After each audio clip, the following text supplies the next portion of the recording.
Bonjour à tous, bienvenue dans ce nouveau podcast. J'ai pensé faire un podcast sur le sport et le handicap, sur les idées reçues par rapport au sport et au handicap. Donc je vais donner 10 listes d'idées reçues. Je vais en donner 10 et je vais donner mon avis là-dessus. Voilà. Donc on commence avec la première idée reçue. Les personnes handicapées ne peuvent pas faire de sport. Alors, c'est faux. Donc à chaque fois j'ai mis une petite annotation, donc je lis annotation. De nombreuses disciplines sont adaptées, paralympiques, crossfit, sport collectif, etc. Et tout le monde peut pratiquer une activité physique selon ses capacités. Donc c'est très bien résumé. Donc il y a pour tout sport, il y a une catégorie handisport toujours. CrossFit, Aerox, machin, on dirait adaptif, mais c'est pareil. Pour l'athlétisme, il y a les paralympiques. Donc il y a absolument tout qui est possible d'adapter. Puis là, on parle un peu de haut niveau, mais à plus bas niveau, il n'y a absolument aucun problème de faire du sport, il y a absolument tout qui est adaptable comme sport. Donc, le point numéro un, les personnes handicapées ne peuvent pas faire de sport. C'est bien sûr faux. Donc, ouais, il y a plein de bénéfices à faire du sport, donc let's go. Donc il faut surtout pas écouter les gens qui pensent comme ça. Voilà. On passe au point numéro 2. Le sport n'a pas de bénéfice pour les personnes handicapées. Donc c'est faux. Donc le sport, ça favorise la santé physique, le bien-être mental, la confiance en soi et l'inclusion sociale. Donc niveau social, effectivement, de voir d'autres gens, ça fait du bien. La santé physique, clairement, tous les bénéfices pour tout le monde, d'ailleurs, le sport, cardiovasculaire, machin, la liste est interminable, tellement il y en a. Pour les gens comme moi, c'est la répétition des mouvements qui fait qu'on avance, qu'il y a une récupération au niveau rééducation, donc c'est juste primordial là presque, voilà. Le bien-être mental, il y a beaucoup. Bon, après avoir fait un effort, après s'être dépensé physiquement, on se sent super bien. Donc oui, bien-être mental, clairement, la confiance en soi, l'estime de soi, on est fier de soi, hein, on se sent bien, on se sent mieux, on a une meilleure estime de soi-même, voilà, donc point numéro 2, le sport n'a pas de bénéfice pour les personnes handicapées, c'est faux, c'est n'importe quoi, n'importe quoi. Voilà, donc on passe au point numéro 3. Les personnes handicapées ont moins de motivation pour faire du sport.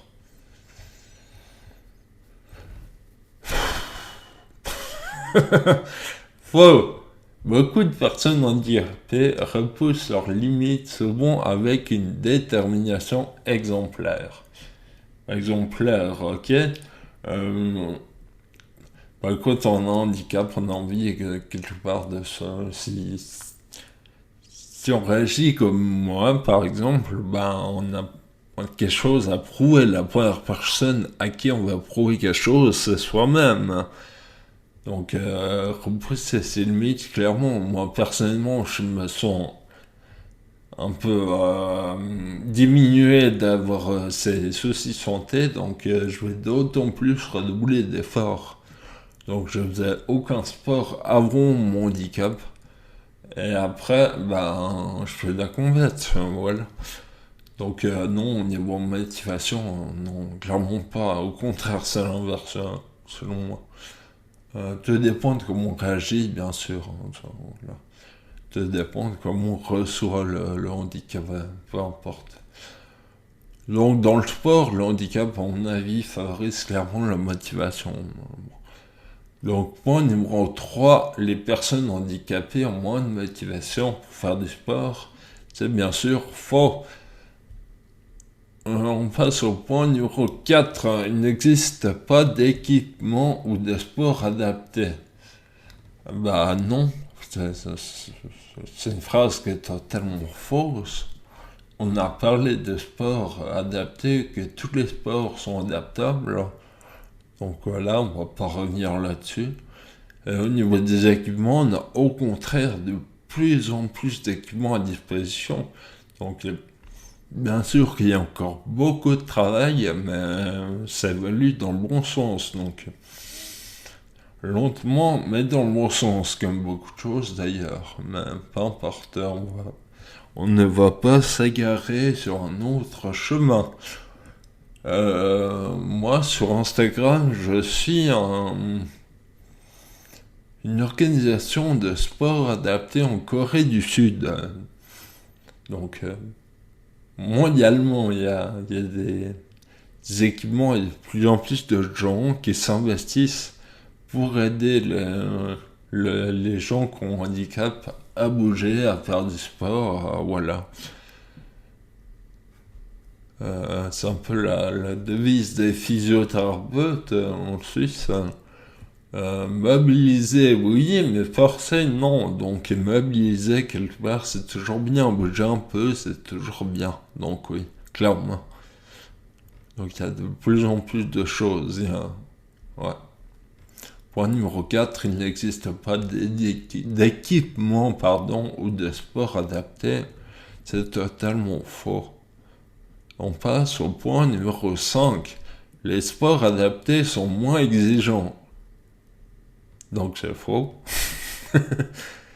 Certaines disciplines comme le basket en fauteuil ou le rugby en fauteuil, ça demande autant d'efforts physiques que les sports traditionnels. Ça demande beaucoup d'efforts. Rien que se déplacer en fauteuil, c'est vraiment chaud pour ceux qui ont déjà eu le malheur, entre guillemets, d'essayer. Donc c'est vraiment chaud. Donc, non, clairement pas. Il y a plein de... l'idée, en tout cas au CrossFit, c'est de trouver une adaptation qui soit sécuritaire, mais où l'effort est équivalent. Donc, c'est pas moins exigeant, c'est n'importe quoi. Au contraire, si on doit en plus gérer son handicap, voilà, c'est souvent un truc en plus. Donc non, c'est n'importe quoi, c'est pas vrai. Faux. Donc point numéro 5, les sports adaptés sont moins exigeants, c'est faux. On passe au point numéro 6, le sport est trop dangereux pour les personnes avec un handicap. Donc non, c'est bien encadré, si on est bien renseigné, si médicalement c'est ok pour le personnel médical, s'ils disent qu'il n'y a pas de risque et autres, on garde, on fait les choses avec une certaine connaissance du terrain, de ce qu'on veut faire. Il n'y a pas plus de risque avec un handicap que pour une personne valide. Donc c'est fou, personnellement, je vais faire des trucs que les gens ont peur en voyant faire, alors que moi, si je le fais, c'est que je sais qu'il y a le risque est très très bien calculé. Les gens ont peur quand on a un handicap pour nous, ils ont peur pour nous, c'est tout. Mais c'est en tout cas pas trop dangereux, c'est n'importe quoi, c'est une question de faire les choses avec consciencieusement. Voilà, de faire les choses correctement, consciencieusement. Et puis, il n'y a pas de risque outre mesure. Donc, point numéro 6, le sport est trop dangereux pour les personnes avec handicap. Non, clairement pas. Non, il faut surtout pas de rien faire parce qu'il y a une chance sur un million que ça se passe mal. Ça, voilà. Faire les choses de manière sécuritaire, et puis ok, pas de souci. Donc on passe au point numéro 7. Les personnes avec un handicap ne peuvent pas faire de sport en groupe. Donc non, c'est juste n'importe quoi. Donc par exemple ceux qui font des sports d'équipe comme le basket en fauteuil machin, donc ils vont s'entraîner avec des gens qui font le même sport qu'eux en fauteuil. Donc il y a des organisations, des clubs qui sont que pour ça, voilà. Sinon, pour les gens, par exemple, comme moi, je m'entraîne au CrossFit avec des gens valides. Je dois un peu adapter les choses qu'il y a à faire, mais ça empêche pas souvent de faire des trucs en équipe à 2 ou à 3. Et même si je dois adapter, moi je fais avec les autres, et puis voilà, il n'y a pas de souci. Donc, point numéro 7, les personnes avec un handicap ne peuvent pas faire de sport en groupe. Bah, c'est totalement faux. Non, pas du tout. On peut. Il n'y a pas de souci, on peut. Voilà. Donc, on passe à la suite. Point numéro 8. Les athlètes paralympiques ne sont pas de vrais athlètes. Aïe. Donc, c'est faux, c'est bien sûr complètement faux. Les athlètes paralympiques s'entraînent avec la même rigueur que les athlètes olympiques, atteignent des performances impressionnantes. Donc, les performances impressionnantes, c'est bien clair. Les athlètes paralympiques, ils doivent gérer leur handicap, ils doivent apprendre à faire avec. Donc, quelque part, c'est un truc en plus. Et ils atteignent effectivement des performances de tarés. Donc dire que c'est pas de vrais athlètes, honnêtement, c'est presque insultant comme truc. Donc c'est faux. Point numéro 8, les athlètes paralympiques ne sont pas de vrais athlètes. Non, c'est faux, clairement pas.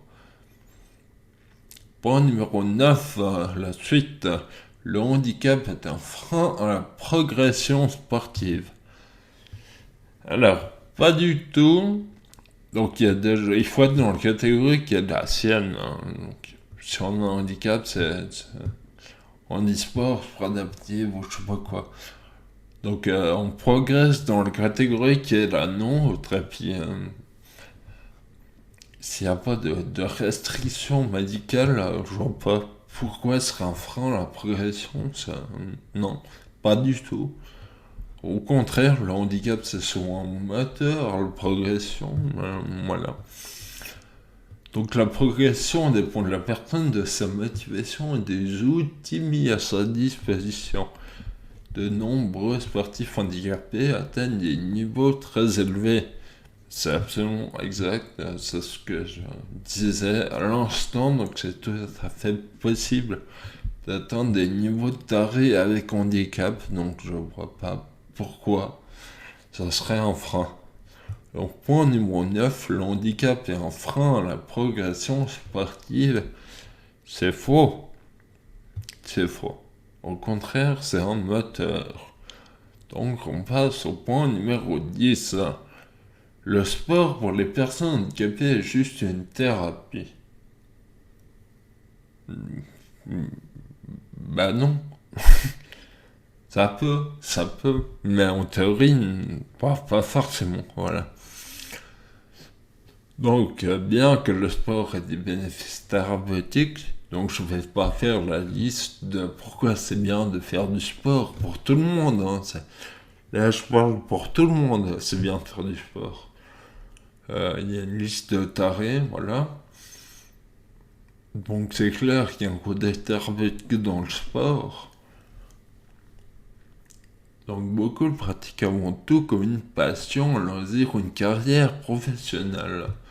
Donc si c'est une passion, la thérapie n'est pas une passion, théoriquement, chacun libre bien sûr. Mais si le sport est notre passion, c'est clairement pas une thérapie. Donc il peut y avoir un petit côté thérapeutique, mais voilà, ça a plus long que ça. Donc ça peut pas se limiter à ça. Un loisir, donc une thérapie, c'est pas un loisir, hein, donc non. Voilà. Donc ça peut toujours avoir un côté thérapeutique, mais non. Une carrière professionnelle, bah, c'est en tout cas pas une thérapie, si c'est une carrière pro, donc non. Donc point numéro 10, le sport pour les personnes handicapées est juste une thérapie. Eh ben, c'est faux. Donc voilà, on a énuméré les 10 points du podcast. Donc j'espère que ça vous aura plu et que ça vous aura été bénéfique, que vous aurez trouvé des trucs intéressants et aidants. Laissez-moi un commentaire si ça vous a aidé. Qu'est-ce qui vous a aidé aussi, c'est intéressant. Je vous retrouve dans un futur podcast. Alors je vous dis à tout bientôt. Bye.